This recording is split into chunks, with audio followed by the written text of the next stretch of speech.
Thank you so much for joining us. My name is Dr. Nathan Nickel, and we have Dr. Julianne Sanguins coming. We're coming to you from the University of Manitoba and the Manitoba Metis Federation. Today we're gathering virtually from all over the world. Many of us live and work on the traditional territories of Indigenous peoples dating back countless generations. I begin by acknowledging that I'm a guest here on the traditional homeland of the Métis Nation, and I pay my respects to the Métis and their elders. I'm also a guest here on Treaty 1, and I pay my respects to the Anishinaabe, the Cree, the Oji Cree, the Dene, and the Dakota peoples, who are the stewards of this beautiful land. I honor their elders, knowledge keepers, and grandmothers, both past and present.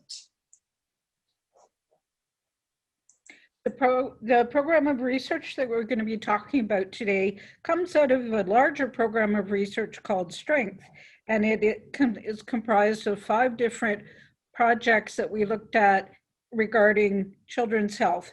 The one we're going to be talking to you today about is full-day kindergarten, and we were looking at it for Métis children.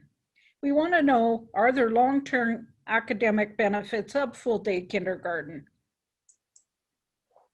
As with any research project, this research project represents the work of a large number of individuals, including myself and Dr. Sanguins from the Manitoba Centre for Health Policy and the Manitoba Métis Federation, respectively. We also had scientists and analysts from the Manitoba Centre for Health Policy and from the Manitoba Métis Federation.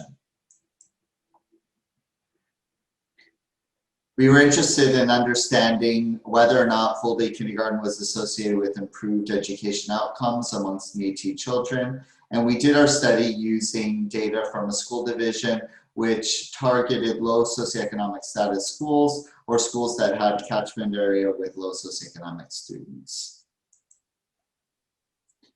What do we know about full-day kindergarten already? Well, the literature is somewhat mixed. There are some studies which have shown short-term academic benefits associated with full-day kindergarten, including documenting improved literacy and numeracy in grade 1. However, studies have found that the benefits tend to fade over time and usually end by around grade 3. There have been quite a few criticisms of past research done on full-day kindergarten versus half-day kindergarten. Some of the criticisms include the fact that half-day kindergarten children may have greater advantage and access to services and resources outside of the school setting. Finally, previous work done by our team found few benefits associated with full-day kindergarten that extended beyond the early elementary school years. Manitoba context. Métis citizens live in Manitoba. They are descended from Indigenous and European ancestry back in the day, and from this arose a distinct new nation. They're recognized as one of the 3 Aboriginal groups in Canada, and to be a citizen of the Manitoba Métis Federation, you have to be able to trace your roots back to the Red River settlement here in Winnipeg. You have to be able to be recognized in a contemporary Métis community, and you have to self-identify as Métis. Métis have not always had good experiences with education. Back from the days of residential school, where some may have been allowed to go, they went to day school as well and did not have good experiences there. And up to current day, where they still may not have good experiences. So these are some of the considerations to think about when you're looking at the impact of full-day kindergarten on Métis children. In order to do our study, we used information housed in the Population Research Data Repository. We used specific data sets in our study. We used data from the Canada Census. We used education data in order to identify children who had been enrolled in full-day or half-day kindergarten. We also took in information from Child and Family Services and income assistance. We used the registry to define our cohort, and we used information from the hospital data and physician claims in order to capture measures on potential confounding variables. We had a school division that rolled out full-day kindergarten in schools that were primarily located in low socioeconomic status areas. And we found another school division, which we'll call School Division B, that only offered half-day kindergarten during the time of our study. We used the data in the repository to identify all Métis children who had enrolled in these two school divisions between the years 1998 and 2011.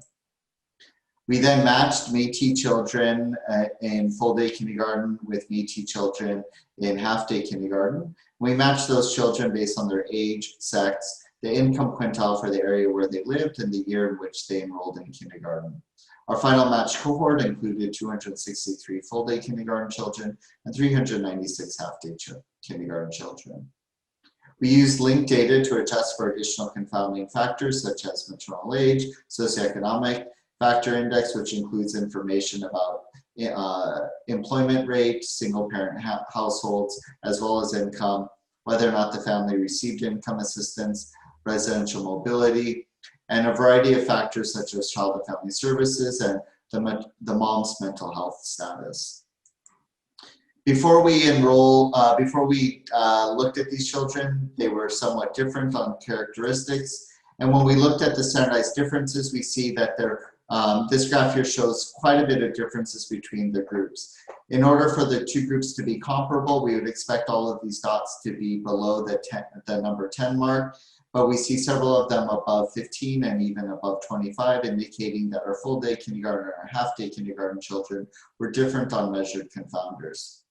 We used information about confounding variables to construct propensity scores, and after we applied the propensity scores, we were able to create balanced characteristics, or in other words, our full-day and half-day kindergarten groups were similar based on measured confounders.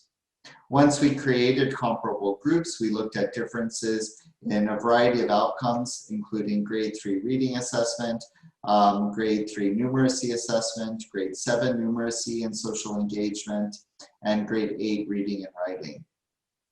If full-day kindergarten was associated with improved outcomes, we would expect that all of these dots would fall above the line of 1, which is located here on the graph. But what we're finding is that there are no differences between full-day and half-day kindergarten on any of these measures, as indicated by the fact that the 95% confidence interval for all of our outcomes straddles 1. In other words, full-day kindergarten was not associated with improved academic outcomes amongst Métis children when compared with half-day kindergarten. Full-day kindergarten provided to marginalized children, as Nathan just said, did not prove to be beneficial to them. The additional 3 hours in school were not sufficient to overcome the systemic barriers that these children are facing. I think it's important to recognize that the Manitoba Métis Federation is taking giant steps at this point to redress these things and have a early learning and childcare program that's been initiated, and they'll be planning Head Start programs and have initiated daycare centers all across the province in order to provide extra support for these children. We'd like to acknowledge the commitment of the MMF President and Cabinet for our work, our elders and our youth who are knowledge keepers of the present and the future, CIHR for funding, and Métis citizens in Manitoba who allow us to serve them in our vision of a well-Métis community. Thank you for your support and your interest, and we look forward to seeing you virtually at this conference.